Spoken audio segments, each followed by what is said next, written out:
Good evening. This is CTV News for this Wednesday, March 18th. I'm Sonia Srivastava. And I'm Byron Scott. Thank you for joining us tonight.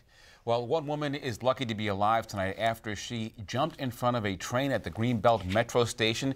The incident happening at around 12:30 this afternoon. Latifah Majid has more on that story.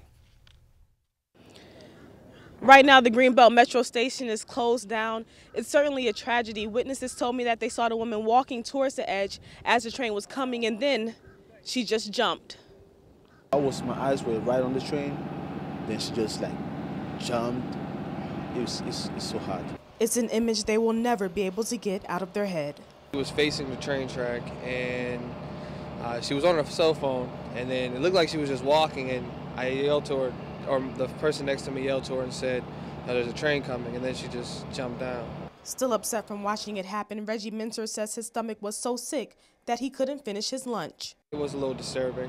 So you see that stuff in movies, you never see that happen in real life, but it was a little different.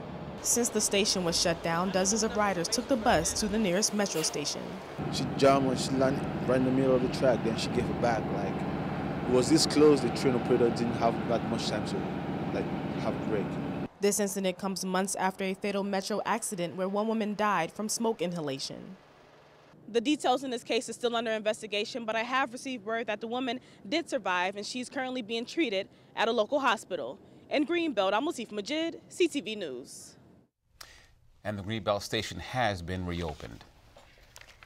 A package of bills dealing with the expungement of criminal records is currently before the Maryland General Assembly this session. The impact of the legislation could affect thousands of job-seeking applicants in the state. Our Patricia Vallone brings you the story of one woman who is asking for a second chance at life.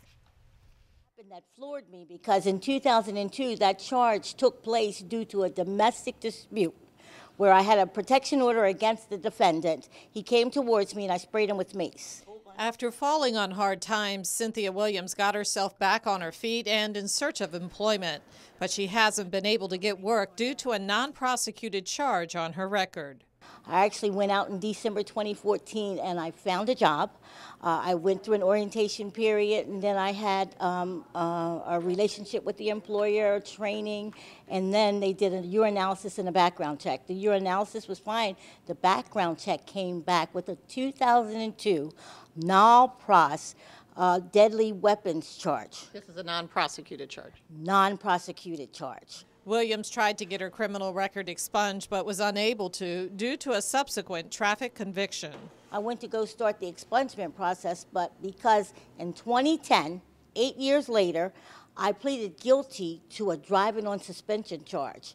And that traffic violation prohibits me from expunging a 2002 criminal non-pros.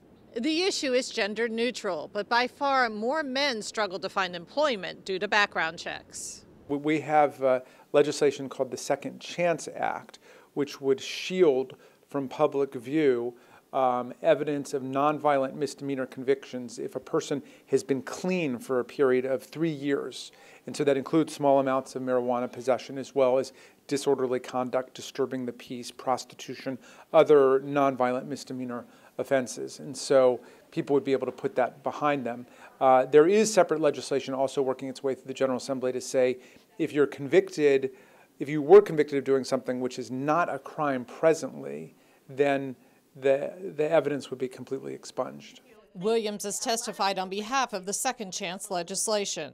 Falling on hard times, being homeless, in a transition facility, doing everything that I need to do to better myself, I need that to pass. I need that to pass to just say that Maryland is on the books. Maryland is doing what is necessary to bring people back in society. And I want to live in a place where I know that everybody's given a fair chance.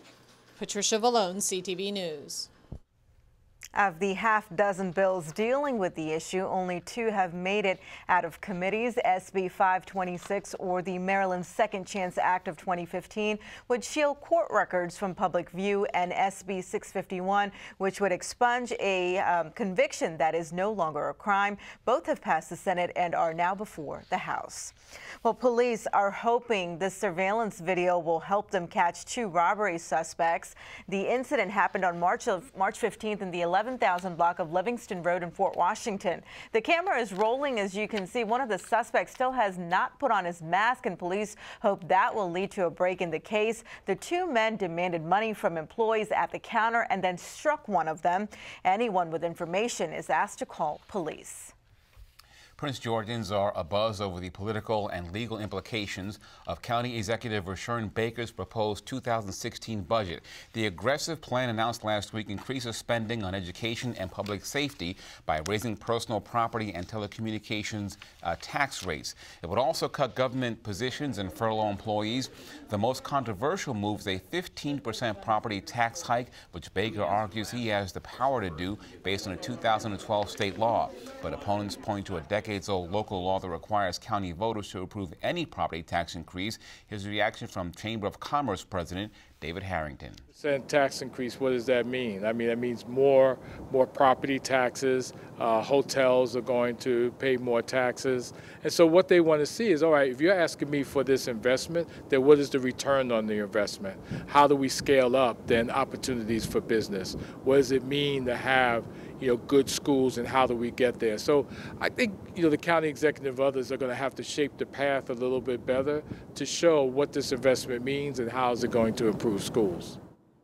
The plan now goes to the County Council, which must vote to approve a budget by June. Public hearing is scheduled for April 28th, May 4th at 7 p.m. in Upper Marlboro. And you are watching CTV News. I'm Byron Scott. And I'm Sonia Shrivastava.